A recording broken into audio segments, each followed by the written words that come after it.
น้อยสุดเจ๊งเลยสิครับนายมายามน้องน้ำแม่บุญชีกันเมานี่ได้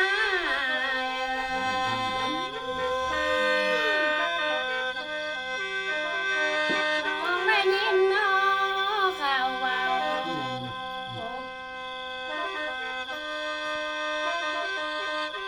ไอ้มันกุกกันมายามแล้วน้อ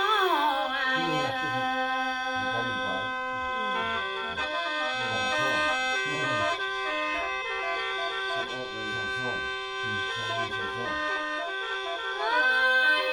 น้อ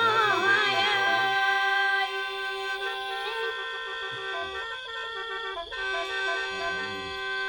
ยายมาเที่ยวบ้านนะแม่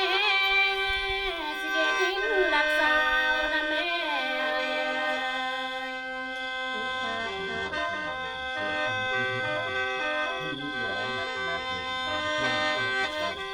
ยายมาเที่ยวบ้านนะแม่สิเจอบ้านเฮาอย่างเมืองนี่นะ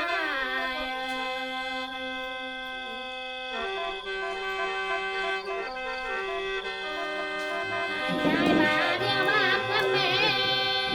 เจอเมืองลาวอย่างก้อนนี่นะ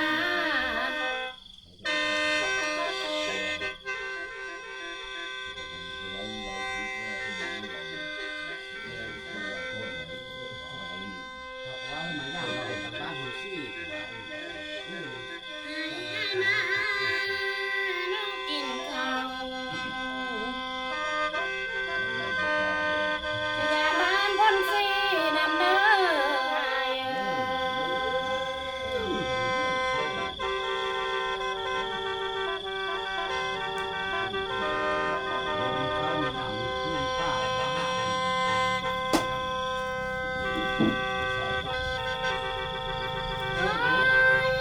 น้อ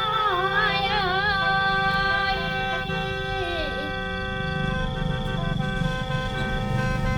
โอ้ยกะขอบใจเด้อนายบุญใส่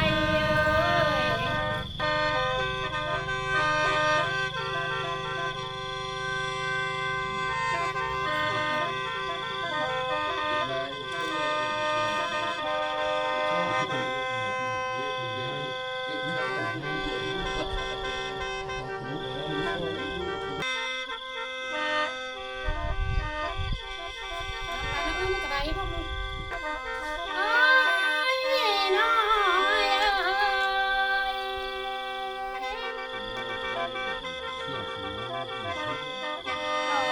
คอยทายนา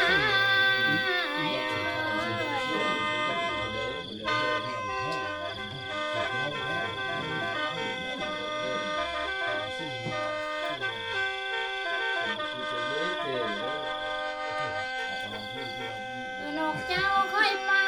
นี่แล้วไอ้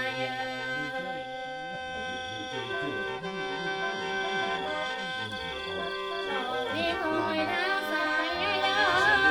ยคือน้องหาคอยพวกนี่แล้วคือรังคว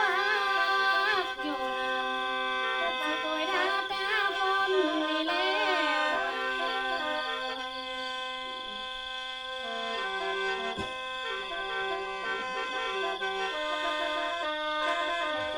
นี่คอยทายเอ้ย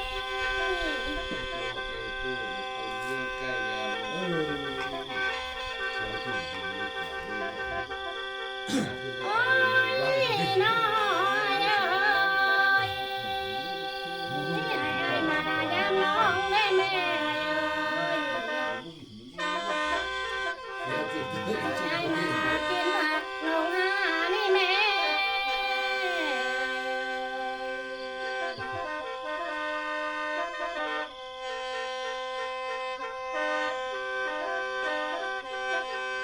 โอ้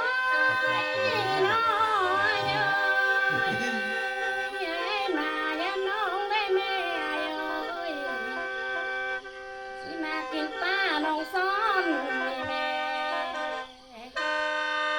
บ่าวมันกุ้งเอ้ยมายามมันพุ่นสีเด้อ กินน้อไม่บอนจิวบุญน้องงานนี่แม่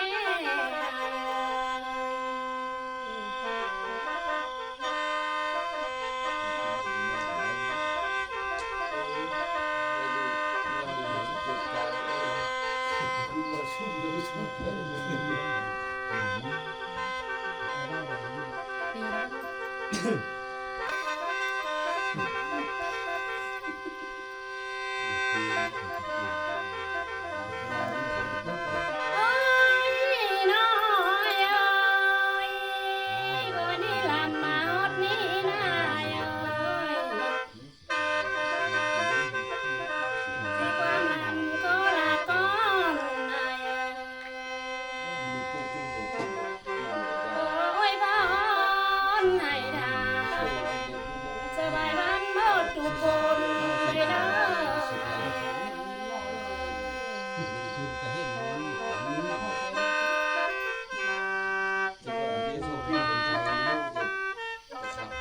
จบไปป้าเสียงแขนม่วนอีหลีบ๊ายบาย